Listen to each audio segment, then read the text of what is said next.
నమస్తే, నేను ప్రశాంత్.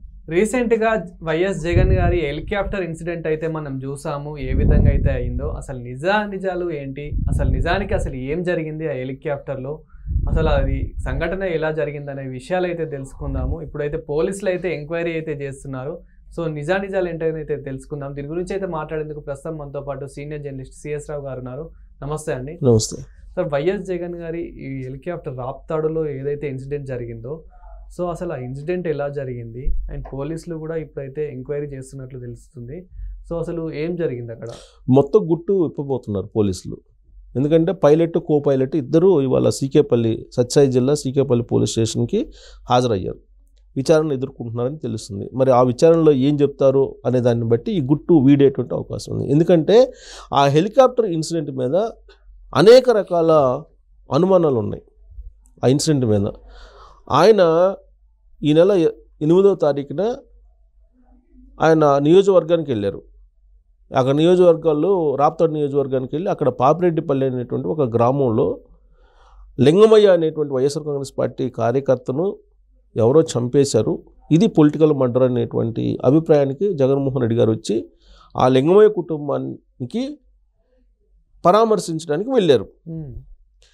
జనరల్గా పరామర్శించడానికి ఎలా వెళ్తారనేది అందరికీ తెలుసు. కానీ ఈయన ఒక పెద్ద పొలిటికల్ ర్యాలీ లాగా వెళ్ళారు. సరే, అదొక అంశం అయితే ఈయన హైదరాబాద్ నుంచి హెలికాప్టర్లో వెళ్ళారండి. జిప్సాన్ యావియేషన్కి సంబంధించినటువంటి హెలికాప్టర్ అది అసలు ఈయన టూ అండ్ ఫ్రోకి బుక్ చేసుకున్నారా, వన్ సైడే బుక్ చేసుకున్నారా? అంటే గన్నవరం నుంచి ఆడ పోతిరెడ్డిపల్లి వరకే బుక్ చేసుకున్నాడా, లేదంటే బెంగళూరు వరకు బుక్ చేసుకున్నారా అనేది ఒకటి. అయితే ఈయన అక్కడ పోతిరెడ్డిపల్లి దగ్గర దిగారు. దిగినప్పుడు ఇప్పుడు మనలాగా ఉండదు కండి, ఏవియేషన్కి సంబంధించినటువంటిది ఏదో బస్సో ట్రైనో ఎక్కిపోయినట్టు ఉండదు. ముందస్తు పర్మిషన్ తీసుకోవాలి, హెలికాప్టర్లో ఎంతమంది ఎక్కుతారు అనేది మొత్తం నమోదు చేసుకుంటారు, ఎక్కడ ల్యాండ్ అవ్వాలి అనేది కూడా ముందే వాళ్ళకి ఇన్ఫార్మ్ చేస్తారు. తర్వాత మొత్తం ఎప్పటికప్పుడు వాళ్ళు టచ్లో ఉంటారు, ఏది మొత్తం సిగ్నల్స్ ద్వారా టచ్లో ఉంటారు. కాబట్టి ఇదంతా పర్ఫెక్ట్గా జరిగేది. మరి ఇప్పుడు హెలికాప్టరు జగన్మోహన్ రెడ్డి గారు పోతిరెడ్డిపల్లిలో దిగగానే హెలికాప్టరు జనరల్గా ఏంటంటే చుట్టూరు మొత్తం నిషేధిత ప్రాంతం, అది హెలిప్యాడ్ ఎక్కడైతే ఏర్పాటు చేస్తారో దాన్ని నిషేధిత ప్రాంతం కింద పోలీసులు అనౌన్స్ చేస్తారు. ఆ నిషేధిత ప్రాంతానికి వైఎస్ఆర్ కాంగ్రెస్ పార్టీ కార్యకర్తలు దూసుకొని వచ్చి హెలికాప్టర్ తొక్కి దాని మీద నుంచున్నారు. ఆ రోజు ఆ దృశ్యాన్ని చూస్తే కనుక అంటే ఇక్కడ వాళ్ళు చట్టాన్ని ధిక్కరించారు, నిషేధాజ్ఞలను కూడా ధిక్కరించి వాళ్ళు హెలికాప్టర్ దగ్గరికి వెళ్ళిపోయి హెలికాప్టర్ వింగ్స్ మీద కూర్చున్నారు. ఆ విండ్ షీల్డ్ ఏదో పగిలిపోయింది అనేది పైలట్ చెప్పేసి వెళ్ళిపోయాడు. విండ్ షీల్డ్ పగిలిపోయింది కాబట్టి ఈ ఎవరైతే విఐపీస్ ఉన్నారో విఐపీస్ని విండ్షీల్డ్ పగిలిపోయినప్పుడు తీసుకెళ్ళడానికి కుదరదు అని చెప్పాడు. అందుకే ఆయన రోడ్డు మార్గాన్ని వెళ్ళారు జగన్మోహన్ రెడ్డి గారు బెంగళూరుకి అనేది ఆ రోజు వైఎస్ఆర్ కాంగ్రెస్ పార్టీ వాళ్ళు చెప్పేటువంటి మాట. కానీ జగన్మోహన్ రెడ్డి గారు పోతిరెడ్డిపల్లిలో దిగగానే అంతకుముందే ఆయన దిగకముందే ఆయన పోతిరెడ్డిపల్లిలో దిగి లింగమయ్య ఫ్యామిలీని పరామర్శించిన తర్వాత రోడ్డు మార్గాన్ని వెళ్తారని చెప్పేసి ముందే కార్యకర్తలు చెప్పారనేది ఇంకొక వర్షన్ కూడా వినిపిస్తుంది. అంటే జగన్మోహన్ రెడ్డి గారు దాన్ని బెంగళూరు వరకు బుక్ చేసుకోవాలి, కేవలం పోతిరెడ్డిపల్లి వాళ్ళకే బుక్ చేసుకున్నారు. జగన్మోహన్ రెడ్డి గారు ల్యాండ్ అయిన వెంటనే ఆ హెలికాప్టర్ వెళ్ళిపోయింది. ఎక్కడికి వెళ్ళింది అంటే అది ఎక్కడికి వెళ్ళాలో అక్కడికి కూడా వెళ్ళలేదు అని చెప్పి చెబుతున్నారు. అది పర్టికులర్ ప్లేస్ ఏదో XYZ ఉంటుంది కదా, జంకానో ఏదో ఉంది ప్లేస్, అది బెంగళూరులో, అక్కడికి వెళ్ళాలి ఇది. కానీ అక్కడికి కూడా వెళ్ళలేదు అని చెప్పేసి తెలుస్తుంది. మరి ఎక్కడికి వెళ్ళింది, ఎందుకు ల్యాండ్ అయింది, వేరే చోటకి వెళ్ళి ఎందుకు ల్యాండ్ అయింది అనేది కూడా ఇప్పుడు పోలీసులు తేల్చబోతున్నారు. ఇవాళ ఆ విచారణలో కనుక బయటకు వస్తే దీని వెనుక ఉన్నటువంటి కమామిషు తర్వాత జక్కూరు, కర్ణాటక రాష్ట్రం జక్కూరులోని నిర్వహణ సంస్థకు కూడా నోటీసులు ఇచ్చారు. ఈ హెలికాప్టర్ నిర్వహించేటువంటి సంస్థ ఏదైతే ఉందో జక్కూరులో ఉంటుంది, దీనికి కూడా నోటీసులు ఇచ్చారు. మీరు చెప్పండి, అది హెలికాప్టరు ఆ రోజున జక్కూరుకి చేరుకోలేదు అంటున్నారు, అది ఎక్కడికి పోయింది? జక్కూరుకి పోవాలి కదా, ఇక్కడి నుంచి పోవాలంటే జక్కూరుకి పోలేదు, ఎక్కడికి పోయింది? విండ్ షీల్డ్ పగిలిపోయినట్టు పైలట్ కో పైలట్ చెప్తున్నారు. పైలట్ ఏమో అనిల్, కో పైలట్ ఏమో జైన్ అనే అతను ఉన్నారు. వాళ్ళిద్దరు ఇప్పుడు అటెండ్ అవుతున్నారు. ఇప్పుడు ఆ ఏవియేషన్ సంస్థకు కూడా ఇచ్చారు నోటీసులు. అసలు ఆ రోజు ఆ ఏవియేషన్ సంస్థ నిర్వహణ సంస్థ అక్కడికి ఎందుకు వెళ్ళలేదు? ఎక్కడికి వెళ్ళింది ఆ రోజున? పైలట్ ఆ విధంగా ఎందుకు చెప్పాడు? నిజంగానే విండ్ షీల్డ్ పగిలిపోయిందా? దీని మీద విచారణ ప్రారంభించారు. అసలు ఇదంతా కూడా పొలిటికల్ మైలేజ్ కోసం వైఎస్ఆర్ కాంగ్రెస్ పార్టీ డ్రామా ఆడింది అనేటువంటి ఒక అంశాన్ని ఇప్పుడు పోలీసులు ఎంక్వైరీ చేస్తున్నారు అలాంటి అనుమానంతో. ఎందుకంటే ఆ హెలికాప్టర్లు ఎక్కితే ప్రమాదం జరుగుతుంది, విండ్ షీల్డ్ను పగలగొట్టారు ఎవరో కావాలని, అంటే జగన్మోహన్ రెడ్డి గారికి ఎవరో ప్రాణాపాయం కల్పించేటువంటి ప్రయత్నం చేశారు అనేటువంటి ఒక అంశాన్ని క్రియేట్ చేసి ప్రజల్లోకి పంపించి తద్వారా సానుభూతిని పొందాలి అనేటువంటి ఆలోచన చేసి వైఎస్ఆర్ కాంగ్రెస్ పార్టీ ఈ విధంగా చేసింది అనేటువంటి ఒక వాదన వినిపిస్తుంది. అంటే ఇది కూడా లైక్ ఒక కోడికత్తి లాంటిది, కోడికత్తి డ్రామా ఏదైతే ఉందో అలాంటిది గుల్కరాయి ఇలాంటి డ్రామానే అనుకోవచ్చా? ఇప్పుడు ఆ ఇన్సిడెంట్లు లేకపోతే ఈ అనుమానమే రాదుగా.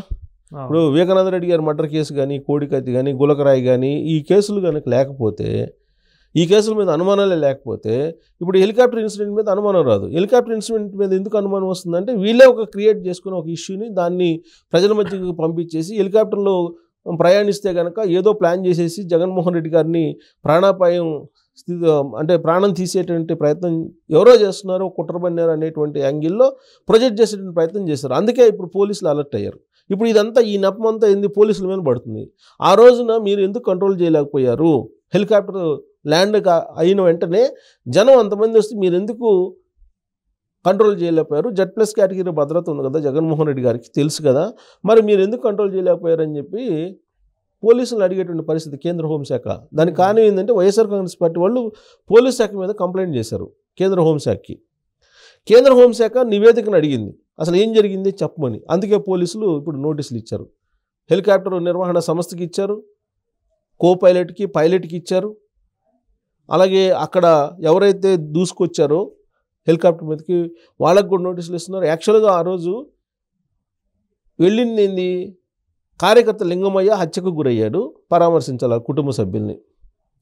కుటుంబ సభ్యులను పరామర్శించడానికి వెళ్ళినప్పుడు కొన్ని వేల మందిని ఎవరైనా తరలిస్తారా? దానికి పర్మిషన్ ఉందా? పోనీ ఒక సభ పెట్టుకోవాలన్నా, ఒక సమావేశం పెట్టుకోవాలన్నా, లేదా హెలికాప్టర్ ల్యాండ్ కావాలన్నా ఆడుండేటువంటి పోలీసులకు పర్మిషన్ అయితే తీసుకోవాలి కదా, వాళ్ళకైతే ఇన్ఫామ్ చేయాలి కదా. వాళ్ళకి ఇన్ఫామ్ చేస్తే వాళ్ళు పెట్టేటువంటి నిబంధనలు ఏవైతే ఉన్నాయో ఆ నిబంధనలకు అనుగుణంగా ఎవరైనా సరే దాన్ని అనుసరించాలి. గతంలో జగన్మోహన్ రెడ్డి గారే జీవో నెంబర్ 1 తీసుకొచ్చి ఆంక్షలు పెట్టారు కదా చంద్రబాబు నాయుడు గారి మీద. చంద్రబాబు నాయుడు గారి సభల్లో తొక్కిసలాట జరిగింది, చనిపోయారని చెప్పి జీవో నెంబర్ 1 తీసుకొచ్చి ఆయన ఆంక్షలు పెట్టారు కదా. ఆంక్షల నడుమే మీరు సమావేశాలు నిర్వహించుకోవాలని చెప్పేసి ఆ రోజు ముఖ్యమంత్రిగా ఉన్నప్పుడు జగన్మోహన్ రెడ్డి గారు చెప్పి జీవో ఇచ్చారు కదా. మరి ఇప్పుడు నిబంధనలకు విరుద్ధంగా మీరు ఎలా వ్యవహరిస్తారు? కొన్ని వేల మందిని ఎలా తీసుకొస్తారు? ఒక పరామర్శకి వెళ్ళినప్పుడు కొన్ని వేల మందిని తీసుకెళ్ళి దాన్ని ఫ్యాక్షన్ మర్డర్ కింద ముద్రేసేసి అక్కడ లా అండ్ ఆర్డర్ సమస్యను క్రియేట్ చేసేటువంటి ప్రయత్నం జగన్మోహన్ రెడ్డి గారు చేస్తున్నారని చెప్పి మాజీ మంత్రి ప్రస్తుత ఎమ్మెల్యే పరిటాల సునీత గారు చెప్తున్నారు. ఆవిడ ఆల్రెడీ చెప్పారు జగన్మోహన్ రెడ్డి గారు వచ్చి ఇక్కడ అల్లకొల్లోలం చేసేటువంటి ప్రయత్నం చేస్తున్నారని.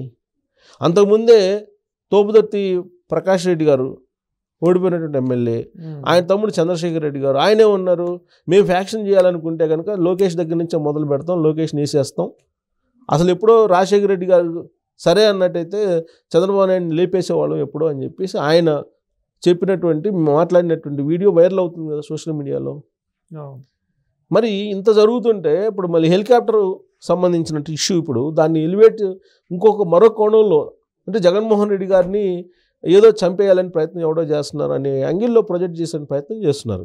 అసలు అందుకే ఇప్పుడు ఈ హెలికాప్టర్ సంగతి ఏంది, దీని చరిత్ర ఏంది, దీని కథ ఏంది, అసలు వీళ్ళు ఎక్కడ తీసుకున్నారు, ఎక్కడి నుంచి ఎక్కడికి ల్యాండ్ కావాలి, ఎక్కడ ల్యాండ్ అయింది, ఎప్పటి వరకు వెయిట్ చేయాలి, అది వెంటనే ఎందుకు వెళ్ళిపోయింది, ఎక్కడికి వెళ్ళిపోయింది, అసలు విండ్షీల్డ్ పగిలిపోయిందా లేదా, అసలు నిషేధిత ప్రాంతంలోకి ఎలా దూసుకొచ్చారు వీళ్ళందరూ, వీటన్నిటి మీద విచారణ జరుగుతుంది.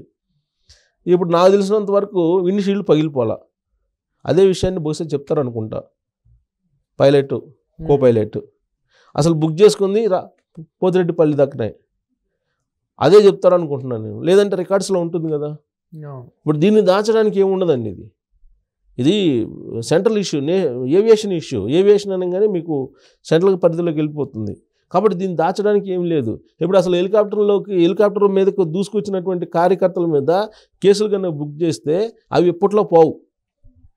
అంటే వైఎస్ఆర్ కాంగ్రెస్ పార్టీ వాళ్ళ పార్టీకి సంబంధించిన క్యాడర్నే ఇరికించడానికి ఇప్పుడు సెంట్రల్ కంప్లైంట్ చేసింది అనుకోవాలి. కేంద్ర హోంశాఖ కంప్లైంట్ చేసిందంటే ఆ ఇన్సిడెంట్ మీద తరోగా ఇప్పుడు కనుక విచారణ చేస్తే వైఎస్ఆర్ కాంగ్రెస్ పార్టీకి సంబంధించిన కార్యకర్తలే కదా రేపు కేసులు ఫేస్ చేయాల్సింది. ఏవియేషన్ చట్టం ప్రకారం వాళ్ళే ఫేస్ చేయాల్సి వస్తుంది. చాలా సీరియస్ కేసులు అవి, రైల్వే ఒకటి, ఏవియేషన్ ఒకటి. సో ఇప్పుడు నాకు తెలిసినంతవరకు ఇది జగన్మోహన్ రెడ్డి గారు ఏదో ప్రయత్నం చేసి బూమ్రాంగ్ అయ్యారని చెప్పేసి అనిపిస్తుంది. ఇప్పుడు ఈ విచారణలో కనుక విండ్షీల్డ్ పగిలిపోలేదు, అసలు వాళ్ళు బుక్ చేసుకోలేదు బెంగళూరు దాకా అని చెప్పేసి కనుక తేలితే అబాస్పాలయ్యేటువంటి అవకాశం ఉంది. అంటే ఎవరు తీసుకున్న గోతిలో వాళ్ళే పడటం, అలాంటి పరిస్థితి వస్తుందేమో చూడాలి విచారణ పూర్తయిన తర్వాత. Thank you sir.